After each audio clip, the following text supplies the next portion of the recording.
Wrong-way crashes claim lives every year in Massachusetts. 11 people have died in those collisions so far this year, according to AAA. Police cited more than 500 people for wrong-way driving in Massachusetts in 2024 and in 2025. That's significantly more than in previous years, going back almost a decade. We wanted to find out why and what the state is doing to reverse the dangerous trend. We met with State Highway Administrator Jonathan Gulliver at the Highway Operations Center in Boston in front of a massive wall of screens. We have a couple thousand cameras across the state that are piped in here to make sure that first responders and our staff and our crews can get to crash sites as quickly as possible. This is real-time monitoring of the entire highway system happens out of this building. Is there one particular highway or intersection or ramp that you can see on a camera here right now that has been sort of a place that's particularly risky in terms of the danger of wrong-way driving? It's a lot of the roadways that are these really antiquated kind of, they're not quite interstates, but they're used like them. Like 128 is a great example of it.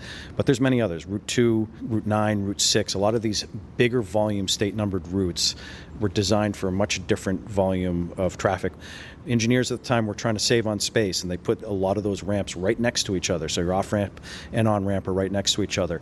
And again, it was a different kind of roadway when a lot of that was done.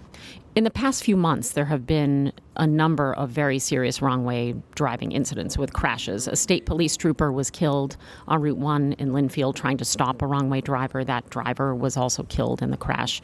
There was a young man in his 20s who was killed. There were 2 incidents on I-290 in Northborough within a few weeks of each other. What is going on that things have gotten this bad? So for the rash of them that we just had, I wish I could say that there was a connection that we could point to. They're all under investigation right now to a certain degree, but our early preliminary information has indicated that one was involved in a police chase. There was a couple of them that were impaired drivers. We know of one that was driver confusion. So they all have different reasons, but this is honestly one of the worst spans that I can recall there being of a lot of wrong-way drivers at once. So is there anything else you're looking into in terms of contributing factors? I think we know more about it now than we used to. In other words, these are getting reported more frequently, so we're getting better data. For sure, cell phone distraction is a big thing. I think the increased use of cell phones, especially over the last decade with mapping apps, we believe that that's a contributing factor to some of these. Other states have taken significant action already. Rhode Island, for example, made upgrades like Massachusetts is now beginning to do. Rhode Island did it a decade ago and then went a decade, apparently, without a serious wrong-way incident. Why has it taken Massachusetts so long to implement upgrades that we're going to talk about in a minute? So we started a pilot program just a little bit over 5 years ago now. The pilot used the same technology that Rhode Island has. One of the reasons why we didn't expand it quickly is because there was some notable detriments with the system that we were using. For one, it was very expensive, and then the ongoing maintenance was very heavy. And we decided, all right, let's get some plans in place to understand what the best approach is going to be in the next couple of years.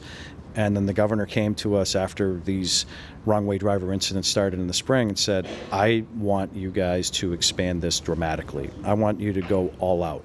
And that's how we come up with now expanding up to more than 400 different locations that we prioritized. Let's talk about the upgrades. There are a number of things happening in some areas. It's signage or new arrows on the road, but specifically more than 400 locations where it's going to be a new system to try to prevent a car from going up the off-ramp. Give us a real visual description of what that will be. All right, so if you are somebody who enters the ramp the wrong way, first thing you're going to see is all the standard signs that we have in place on every ramp that hopefully by themselves are going to deter you. But if they don't deter you and you keep going, these signs will start flashing at you. The wrong way sign. The wrong way signs will start flashing at you. They're very obvious, especially at night. If you keep going after that, if you ignore it, the next thing that happens is a trigger in the system where it alerts both us and it also alerts the state police. So getting that alert out from a system automated versus waiting for somebody to see it happen and then call 911 is a really big benefit for first responders to try to get out there and correct that person. At the places where you've installed this already, what kind of a change have you seen? We had a location in Danvers that hours after activating it, we caught somebody going the wrong way. We know It stopped them? Yes. So in that case, they were alerted by the system and they self-corrected. They turned around and came back down the right way. Jonathan Gulliver, Undersecretary of Transportation and Highway Administrator. We appreciate your time. Thanks. All right. Thank you.